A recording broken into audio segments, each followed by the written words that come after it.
Hey guys, welcome back to my channel. So today we're going to be getting into the beauty report for September. I'm going to be giving you some updated thoughts on a bunch of different products that I've been trying. It's mostly makeup today. I've got like one skincare thing. I feel like my skincare routine has mostly remained the same. There are a few things I'm still testing out and need a little more time before I'm ready to give you guys my thoughts. But I know most of you guys are makeup junkies, so I'm sure you won't mind. Now, if you are new to my channel, welcome. Thanks so much for hanging out with me today. I make really long YouTube videos, especially this series has a tendency to be really long, even though I'm trying to give you guys pretty succinct reviews of each of the products I talk about. I have a lot usually every month to talk about, so I will go ahead and put some timestamps for you guys in the description box of this video alongside each product that I'm going to be talking about. I'll list them out and I will also link them in case you're interested in shopping any of these products. That way, if you don't feel like listening to me ramble for 35 minutes, you can just watch the couple of minutes when I talk about the product you might be interested in. And for those of you who do sit through my entire beauty report videos, I appreciate you so very much. You are awesome. On that note, we've got a lot to chat about today, so let's get into the products. All right, so I think for the sake of keeping myself mentally organized, I'm gonna talk about things by brand. So let's kick things off with Too Faced. Now, I did an entire dedicated video about this foundation, the new Born This Way matte foundation. I did a full day wear test, and then I also compared it to the original formula and did a split face wear test. So if you have not seen that video, I will link it for you up here in the cards in case you'd like to check it out. And honestly, I feel like having tested this for a few more weeks, my feelings in that video are still pretty much the same, so I'm not going to go into this too much. You can watch the video if you really want all the details on this foundation. But essentially, I've decided that I like this product, but it's not my new holy grail. I think that the Laura Mercier Flawless Fusion foundation still has a nicer finish on the skin than this does, and I feel like they're very similar types of formulas, both in finish and in coverage. So if I was going to recommend one of these two, I think I would still recommend the Laura Mercier. It's one of my holy grails. And when it comes to Too Faced, the Peach Perfect, I think, is still my favorite Too Faced foundation. And this is why. Ultimately, I feel like the finish on this foundation is a little more texture enhancing than all of the other foundations that I mentioned. When I was comparing this to the original Born This Way especially, I noticed it, like the coverage was pretty similar. Honestly, I feel like the original maybe looked like it had a little bit better coverage, but this just has a creamier texture and it's a little bit more smoothing on the skin, and I feel like that is exactly the same thing with the Peach Perfect. This goes on feeling more hydrating. It has more of a satin finish on the skin. It says it's a comfort matte, and I feel like this definitely does have more of a comfortable finish than the Born This Way matte. It's kind of like the difference between a matte lipstick and a comfort matte lipstick. They both are matte, but this just has a little bit more slip to it. It's a little bit smoother on the skin. It's a little bit more perfecting than this is. The wear on this is decent though. I do feel like it has pretty good transfer resistance. So if you were gonna be wearing a mask, wanted your makeup to last all day, I do feel like this sticks around well, and it definitely lasts longer than the original Born This Way. I just don't think it's as beautiful looking on the skin as like this guy right here. The Laura Mercier Flawless Fusion, I feel like has a similarly thin texture. It has the same level of matteness as you will as this foundation. But again, this just looks a little bit smoother on the skin. It's a little more flawless, hence Flawless Fusion. So am I going to continue to use this? Yes, of course. It's in my collection now. I definitely don't want it to go to waste. And I didn't hate it by any means. It definitely has its positives. But when this runs out or it expires, I don't think I would spend the money to repurchase it. And then the other two Too Faced products that I've been testing out for the past month are the new Pumpkin Spice palette and Melted Matte Pumpkin Spice liquid lipstick. Now, when it comes to the liquid lipstick, this formula has been around for a really long time. It's definitely not a new formula. So if you've tried any of the Melted Mattes from Too Faced, It's the same deal. It's definitely not the most drying liquid lipstick formula I've ever tried, but it's also not the most comfortable either.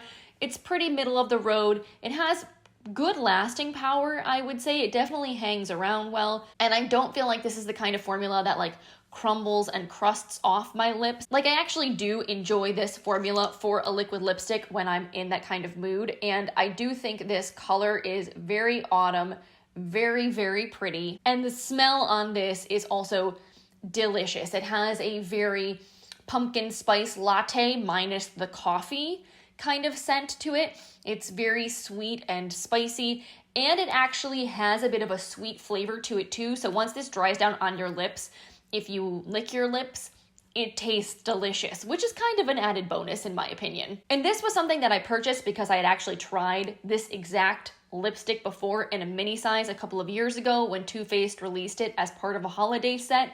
So I knew I liked it. I liked the shade. It was my favorite shade in that set, so I felt like it made sense to buy it in the full size. So honestly, I feel like if you like this color and you don't mind a matte liquid lipstick formula, if you think you'll like the scent and the flavor, this is really fun. It's a little pricey, but if it goes on sale, which I know like the gingerbread spice one did last year, it would be totally worth picking up. And then the pumpkin spice palette. This has been really, really nice. I have enjoyed wearing this a lot.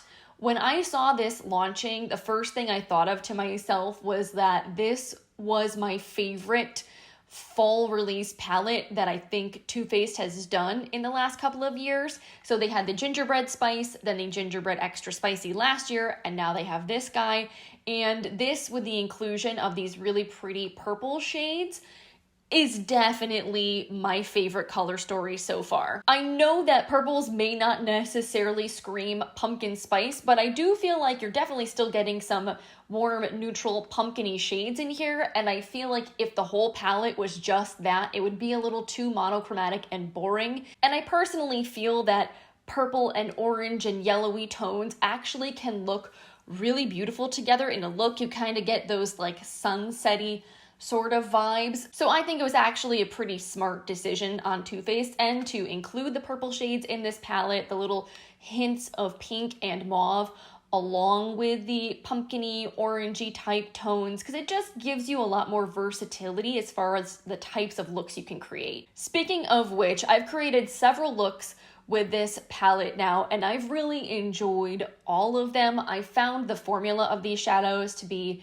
pretty easy to work with. There are a couple shades in here, particularly this Spice of Life shade, the dark purple. This one I feel like can be just like a teeny bit patchy. It's maybe like a little more sheer than I would have liked it to be for a dark matte purple, but it does layer up on itself. But like this pumpkin spice shade, the yellow, that one is really, really beautiful in the crease, very vibrant ginger spice here. This kind of like matte rust color, also again, super smooth, very, very pigmented. So I would say for the most part, these shadows really do pack a punch. They blend out nicely. Really, it's just that dark matte purple was the only one that I kind of felt was a little weak. And then you have a bunch of different textures of metallic and shimmery shades. This Fall Vibes shade is probably one of the standouts. This is a little bit more flaky. I definitely would say use this with a glitter primer if you're going to apply this shade to avoid fallout. But it is stunning on the lids. It's super, super impactful. So if you want like a really intense metallic shimmery eye look, this shade, so gorgeous. But like the shade Falling For You, this is more of like a satin metallic. So if you want something that's a little more subdued, you also have that kind of option in here.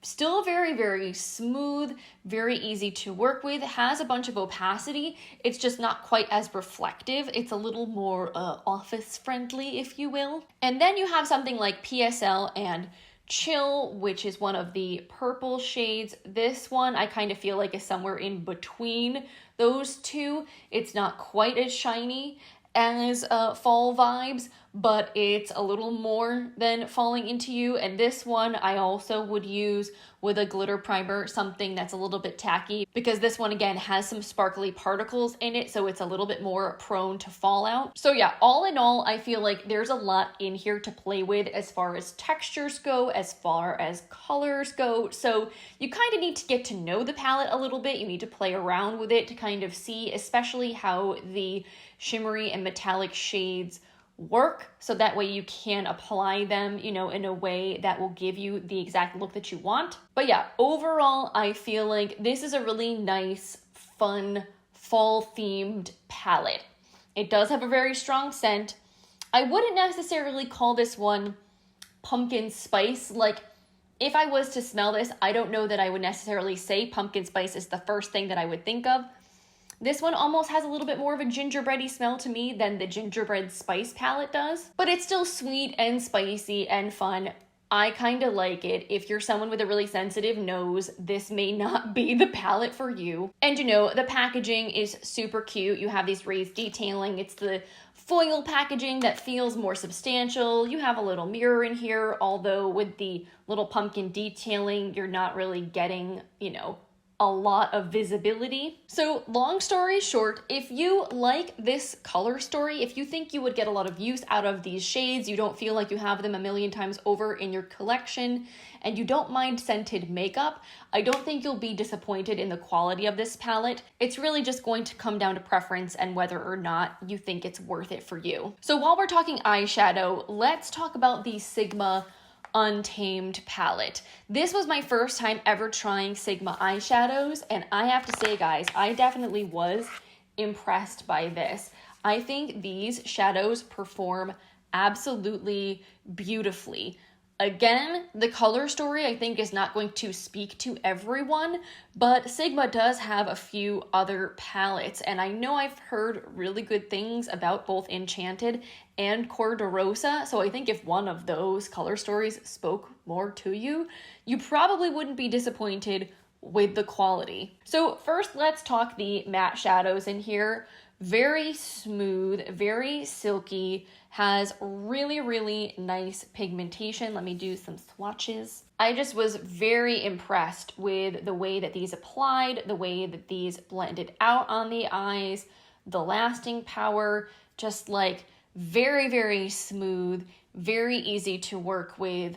Lots of punch to them. Like, they feel like you would expect a high-end eyeshadow to feel. And then you have the metallic and shimmery shades in here, which have a beautiful, beautiful formula to them. So like this shade Envy, again, foiled, so smooth, lots of rich pigmentation. It almost feels like a cream shadow to the touch, but it's definitely a powder. You have this beautiful purple sparkly shade. This one has a lot of multi-dimensional colorful sparkle in it that just looks so beautiful on the lid. You have this super rich sparkly blue shade in here that's just so stunning. And this shade Spirit, this is like a really nice taupey champagne. This one's a gorgeous inner corner highlight. Again, has a little bit of sparkle to it. So yeah, I feel like the quality of this knocks it out of the park. If you want intense, bold, dramatic eye looks, it's really easy to create with this palette. But if you wanted to go a little bit more soft and subdued, you can blend the mattes out really nicely. They do sheer out well without getting patchy. They don't blend away to nothing. And you do have a couple of softer shades in here to use on a more everyday basis if you didn't want to go so colorful. So yeah, I am very pleased with my first experience using Sigma eyeshadows. And even though this palette is pretty pricey, I do know that Sigma regularly has sales. If you're signed up to get their emails, you'll know when they're doing a sale. I got this for 40% off when I purchased it, and I know they frequently have site-wide 30% or 25% off sales. So if this or another Sigma palette is on your wish list, keep an eye out. Don't pay full price for it, because I almost guarantee you'll be able to get some kind of discount on the Sigma website at some point. And then I actually had one last eyeshadow palette to update you guys on, and that is the Pat McGrath Rose Decadence palette. Now, I am relatively new to Pat McGrath eyeshadows. I purchased my very first 10-pan palette from her back in July, and this is my first time purchasing one of her cardboard palettes. Now, these smaller 6-pan palettes don't contain any of Pat McGrath's special shades that are in her 10-pan palettes, and it's kind of believed that like those shades are what truly sets those palettes apart and makes them so pricey. And I feel like even with what we're seeing with her new 18-pan holiday palette that doesn't have any of those shades, it's kind of a similar deal. I think a lot of people were surprised, including myself, that that palette was under $100. But again, I think it's because it didn't contain any of those special shades. So getting back to Rose Decadence here, now we're obviously getting a really beautiful packaging and presentation, as is to be expected from Pat McGrath. I love all of her artwork. And the one nice thing about having the cardboard packaging, I feel like, is that you get to look at the artwork, which normally is only on like the exterior boxes that come with like her lacquered palettes. And you do still get a really nice, big, clear mirror. So if you are someone that likes to actually use the mirrors in your palettes, this one is very functional. And then you have 6 shades in here. These pans, I believe, are around 2 grams a piece, so you're getting quite a bit of product in here. And there are 2 matte shades and 4 metallic-y, shimmery type shades. Now, I am the kind of person that loves pink and purple and rosy tones, so a lot of my reason for buying this is that I really liked the colors, and I felt like these would be a great complement to the original Divine Rose, because that palette is not really very rosy at all in my opinion. And I definitely have enjoyed using these shades and creating looks with this palette because, again, these colors speak to me. Really what I think it comes down to with this is whether or not it's worth the $60-something price tag for only 6 eyeshadows.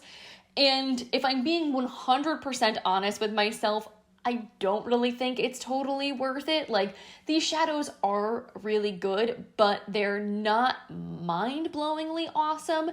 I feel like maybe at a $40 price point, this would be worth it. It would still be a little overpriced, but like, I can't say that these are leagues above the Sigma shadows that I just showed you guys, and you're getting a lot more shades in here for less money. So this is the thing, the mattes in here, they feel a little dry, definitely drier than the Sigma ones, but they're still smooth. They still show up really beautifully on the eyes, and they're not patchy, so I have no complaints about these 2 shades. I actually really love this peachy pink shade in the crease. I think it's so beautiful. And all of the metallic shades in here are pretty. They're smooth. They have varying levels of reflectivity to them, but they definitely, you know, go on to the lids beautifully. They show up nicely. They wear nicely. Like, I really have no complaints about how this palette performs. I think it's just that the overall level of quality in the beauty industry as a whole right now is so high that there's just a lot of competition for eyeshadow on the market, and I don't know that these shadows are leagues above some other things that I've tried at a lower price point. I do feel like Pat McGrath's special shades are truly special and different, and those kind of you can maybe justify the higher price tag for, but just these mattes and metallics, it's a little bit iffy. I'm not regretting my purchase. I like having the palette. I think it's beautiful. I like looking at it. But I feel like if you're looking purely from like a value, I just want to buy this for having eyeshadows in these colors, you can probably find something very similar with these types of shades for less money. Now, I did recently purchase one other Pat McGrath product to test out that is also ridiculously overpriced, and that is one of these, what are they called? Lip Fetish Sheer Color Lip Balms. I had a gift card to Sephora, so I splurged on this. I would normally never spend $36 on essentially a tinted lip balm, but for the sake of curiosity and being a beauty enthusiast, like, I wanted to know, was this really truly something special that would justify the price tag? And much like this little guy, I feel like if I'm being 100% honest, like, I know the answer is definitely no, but I still really like this product and I'm definitely going to keep using it. So first of all, you have the beautiful white packaging with the little gold lips, very chic. This has a nice weight to it, definitely feels like a more luxury lip product. I feel like when it comes to the drugstore, even when they have like gold accents on packaging, a lot of times you can just tell by the weight of a product that it's cheaper. They use lighter weight plastic and it just doesn't feel quite as luxurious. This has that heft to it that I would expect with a $30+ lip product. And then this has one of those kind of slanted twist up bullets. This is a redesign. The original Fetish lip balms had a traditional bullet, but she did change the packaging. I don't know if she changed the formula as well, but she did change the way the product is packaged and appears. And I will say that I think I like this better. From what I heard, I think the old bullets, because this is such a soft formula, were more likely to break. You're not going to have that problem with this. Now, I got the shade Blow Up, which is a really pretty nude color. Obviously, it's quite sheer and it definitely can be built up to, like, I would say a medium-ish level of opacity. Like, you can see it on your lips, but it's not going to impart a ton of color. That being said, it's a really, really beautiful sort of peachy, warm, undertoned nude shade, and I kind of addictively have been applying this to my lips. I keep it on my vanity, and it's the kind of thing that I can easily throw on for everyday looks, and I feel like it just makes your lips look a little bit more perfect. The texture also does feel pretty high-end. It's very silky and moisturizing while also not being too thick. Like, it has a very appealing lightweight thinness to it, but it's not oily. Like, you can tell this is a notch above what you would find at the drugstore. If I applied this and didn't know it was Pat McGrath, didn't know if it was, you know, drugstore, luxury, whatever, I would guess this was high-end just based on the texture alone. It just has a really nice feel to it. And the scent is light, a little bit vanilla-y, definitely not too overpowering. So, like, all in all, experientially, it's beautiful. But again, at the end of the day, is it really worth it to spend that much money on a lip product that's this sheer?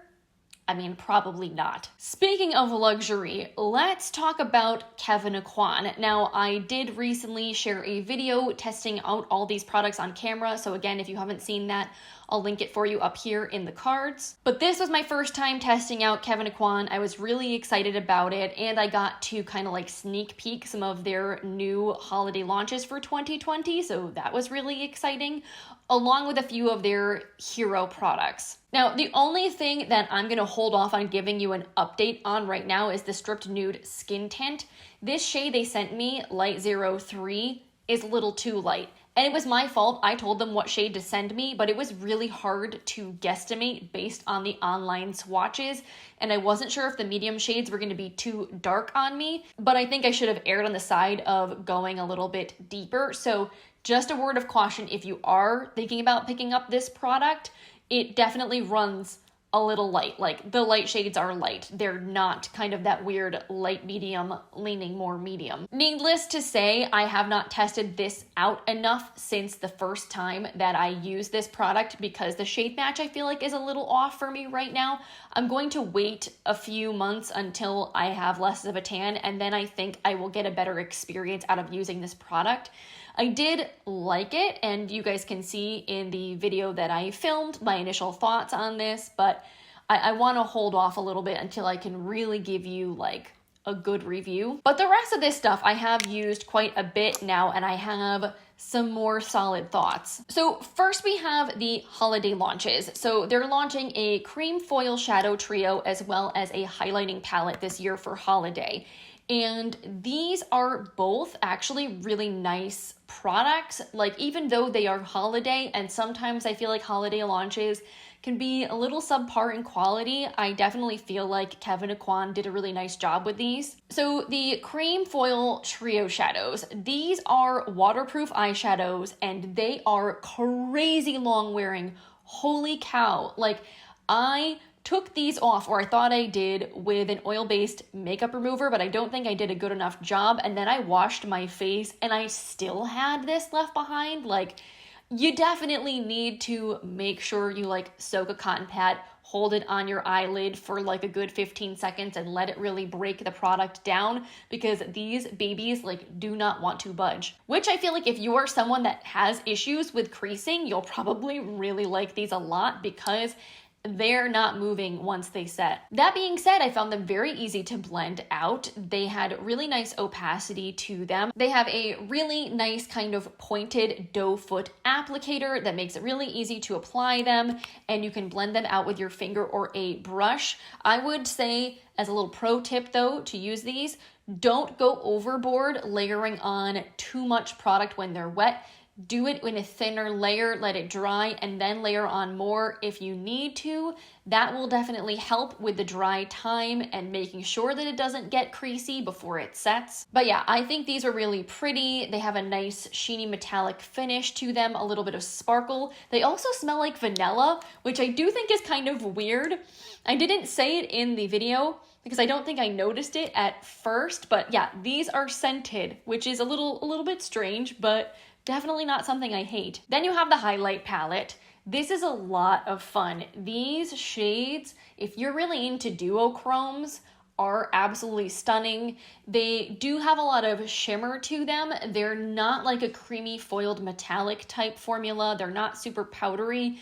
They almost remind me of a more intense version of something like the Fenty Diamond Balm or one of those similar Stila highlighters. So ultimately, I feel like whether or not you're going to enjoy this as a highlight palette is going to depend on whether or not you're into this texture of highlight. It's very thin. It gives your skin that almost kind of glassy finish to it, but it is a little more sparkly than like the Nabla skin glazing highlights or that Wander Beauty Wanderess highlight that I reviewed last month. Those ones also are very, very thin and reflective and just melt into your makeup. These kind of do a similar thing, but with a little bit more sparkle to them. They do also make gorgeous eyeshadows though, I will say. I definitely have enjoyed, especially these last two shades. I really liked applying these on the eyes. I think they're so stunning. But again, knowing this palette is $48, whether or not it's worth it to you to spend that much money for just 4 shades that you can use on face and eyes, like, it's going to really depend on your makeup preferences. I think they are pretty. I definitely think that they're going to be really fun for the holidays and even beyond the holidays. But I definitely could see this not being everyone's cup of tea. The lipsticks, I feel like I summed these up pretty well in the Kevyn Aucoin video. They're really beautiful. They feel really nice on the lips. These feel really luxurious, but they are a little bit pricey. They're $30 a piece. The packaging, I like how slim they are, but I feel like they're a little dated looking, I think, like just the navy packaging that's just kind of simple. I feel like this reminds me of something like circa 1990 in the luxury sphere. So that I kind of could take or leave, but the actual product itself, I think, is lovely. This shade Thelmadora, the nude shade that I was sent, I think is like stunning. A perfect everyday nude, again, that will go with pretty much anything. This is something I could see myself reaching for all of the time. I think it feels like a luxury formula, so the $30 price point, while still probably more up there than I would normally spend on a lipstick, is somewhat justified just in the texture of this and the wear time. Like, it is really nice. But I think the thing that impressed me most from that entire video was the mascara. I said that in the video and that still rings true. I have been wearing this all the time. This is the Volume Mascara. It's a tubing mascara and it is awesome. It makes your lashes look so fluttery and so full. It doesn't flake, it doesn't smudge, and it's so easy to remove. If you've never used a tubing mascara before, basically all you need to do is get your face wet and you just kind of slide your fingers along your lashes and gently pull, and the mascara comes off in little tubes. It doesn't give you raccoon eyes, it doesn't get all over the place. It's just awesome. And I love the really skinny little brush that this has. It makes it really easy to get all of the little lashes right close to your inner corner. It's really good for your lower lash line. This, I feel like, as a lower lash mascara in general, would be amazing. If you're someone that struggles with a lot of transfer from your lower lashes, this would be like perfect for you. Something else that I have been loving lately is this Makeup Forever Matte Velvet Skin High Coverage Multi-Use Concealer. This is something I haven't heard a lot of people talk about, but I kind of had an inkling in the back of my mind that it was decent, so I decided kind of on a whim to pick it up and try it out. And man, I'm really glad that I did, because this is a great concealer. I have tried so many concealers within the last year, and this has definitely been one of the few that's really impressed me. This has a ton of coverage, and it definitely does have a matte finish, but it's not dry and cakey looking. It sets down nicely, it doesn't crease, and honestly, I don't have to set this with powder at all. And I almost wouldn't set it with powder, because I feel like if you do that, then it's going to look dry and cakey, like it's going to be too much. Just put it where you need it, let it set, and you're good to go. It does not budge, it does not move, it is super long wearing, it will cover up all of whatever situation you have going on in your under eyes. It's just everything that I want, essentially, from a liquid concealer. The one word of caution I will say about this is that the doe foot picks up a ton of product. You have a real big, as Emily Noel would say, buck foot applicator in here, and there's a ton of product that gets picked up on the tip. Don't over apply this product. You only need a little bit. I usually just try to take a little bit of what's on here, dot it underneath each of my eyes. I definitely don't even come close to using all the product that's on the applicator when I pull it out, and I certainly don't need to go back in and dip in for more, and I get beautiful coverage that way. I think if you were to like really swipe this on, it would be way too much and it would look way too heavy, because it is such an intense pigmented concealer. So use less than you think. It spreads a lot, it covers a lot. You'll probably be fine. You can always add more, but it is a way bigger pain to blend it out if you put on too much. Okay, so we're down to the last two things I want to talk about. We have one last makeup product and then a skincare product. So the last makeup product I wanted to update you guys on is this palette from Pixi that I tested out. This is the Summer Glow Sheer Sunshine palette. This was sent to me by Pixi in PR, and it's essentially a blush, bronzer, and highlighting palette. Now, I have kind of mixed feelings at this point about Pixi skincare. I think it's a little overpriced for what it is, and they use way too much fragrance. And I think with their makeup, it's a little bit hit or miss, but the one thing I will say that Pixi does really well time and time again is their powder makeup products. Their highlights, their blushes, their eyeshadows are all so nice. Definitely very underrated.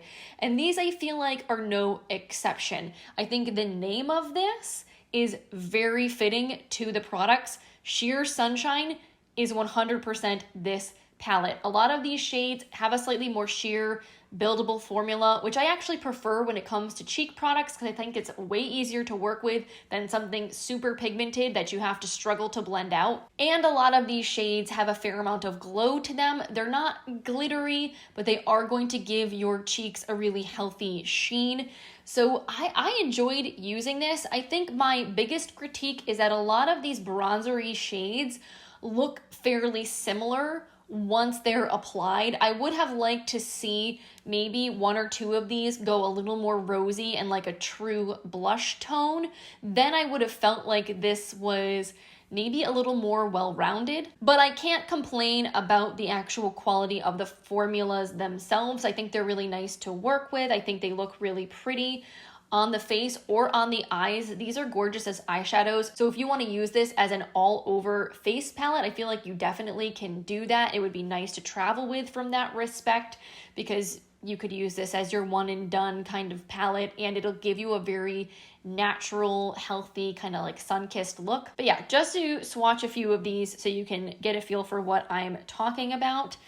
Very smooth, very silky feeling powders that swatch really beautifully and apply really beautifully to the face. The only other possible critique I have of this palette is that these pans are a little small to get a larger like bronzer brush in. So that does make it a little more challenging to use. Not to the point where it annoys me so much that I don't want to use the palette, but if you're someone that, you know, generally prefers to use a larger brush, that might annoy you a little bit, that it's difficult to not hit some of the other pans. I kind of almost wish that they put all the highlights maybe in one row, so that way you wouldn't be likely to accidentally pick up a highlight on your bronzer brush with the way that this is laid out.